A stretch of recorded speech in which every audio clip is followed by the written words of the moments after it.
Wins നൽകിയ പരാതിയിൽ Shine Tom Jack എതിരെ നടപടി ഉണ്ടാകും. താൽക്കാലികമായി സിനിമകളിൽ നിന്ന് മാറ്റി നിർത്താനാണ് നീക്കം. തിങ്കളാഴ്ച ചേരുന്ന ഫിലിം ചേംബർ യോഗത്തിലാണ് തീരുമാനം ഉണ്ടാവുക. പുതിയ സിനിമകൾ കമ്മിറ്റ് ചെയ്യാനാവില്ല.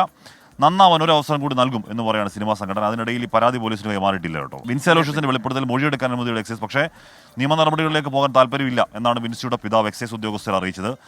സമീർ ബിൻ കരീം ചേരുന്നുണ്ട് മലപ്പുറത്തുനിന്ന്. സമീർ, അപ്പോൾ ഇന്നലെ തന്നെ നടി വിൻസി അലോഷ്യസ് ഈ പരാതിയിൽ നടന്റെ പേരും സിനിമയുടെ പേരൊക്കെ പുറത്തു വന്നതിൽ കടുത്ത അതൃപ്തി അറിയിച്ചതാണ്. ഞാൻ ഒന്നിനും ഇല്ല എന്ന് പ്രഖ്യാപിച്ചതുമാണ്. അതപ്പോൾ നിയമ നടപടികളിലേക്കൊന്നും ഇല്ല, മാത്രമല്ല ഫിലിം ചേംബറിന് കൊടുത്ത പരാതി പോലും പിൻവലിക്കാൻ പോകുന്നു എന്നൊക്കെ ഇന്നലെ പറഞ്ഞു കേട്ടിരുന്നു.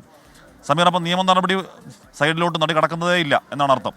ഇന്നലെ തന്നെ ഈ വിൻസി അലോഷ്യസ് വ്യക്തമാക്കിയതാണ്. നിയമ നടപടിയുമായി മുന്നോട്ട് പോകില്ല എന്നായിരുന്നു വിൻസി വ്യക്തമാക്കിയത്. ഇന്നലെ ഈ വെളിപ്പെടുത്തൽ വന്ന സാഹചര്യത്തിൽ എക്സൈസും പോലീസും ഒക്കെ വളരെ ഗൗരവത്തിലായിരുന്നു ഈ വിഷയത്തെ സമീപിച്ചിട്ടുണ്ടായിരുന്നു. അതുകൊണ്ട് തന്നെ ഒരു മൊഴിയെടുക്കുക നടക്കുന്ന നടപടിയിലേക്ക് കടക്കാനായിരുന്നു എക്സൈസിന്റെ ഒക്കെ തന്നെ ഒരുക്കും. ഇതിന്റെ ഭാഗമായാണ് ഈ വിൻസി അലോഷ്യത്തിന്റെ കുടുംബത്തോടുമായി ബന്ധപ്പെട്ട അനുമതി തേടിയത്. വിൻസിയുടെ അച്ഛൻ ആണ് ഇക്കാര്യം എക്സൈസിനെ അറിയിച്ചത്. തങ്ങൾക്ക് നിയമ നടപടിയുമായി മുന്നോട്ട് പോകാൻ താല്പര്യമില്ല, ഇത് അത്തരത്തിലുള്ള നീക്കത്തിനും താല്പര്യമില്ല, അതുകൊണ്ട് തന്നെ എക്സൈസുമായി സഹകരിക്കുന്നില്ല എന്നാണ് എക്സൈസിനോട് വളരെ കൃത്യമായി വിൻസിയുടെ അച്ഛൻ പറഞ്ഞത് എന്നുള്ളതാണ് നമുക്ക് എക്സൈസിൽ നിന്ന് ലഭ്യമായിരിക്കുന്ന വിവരം.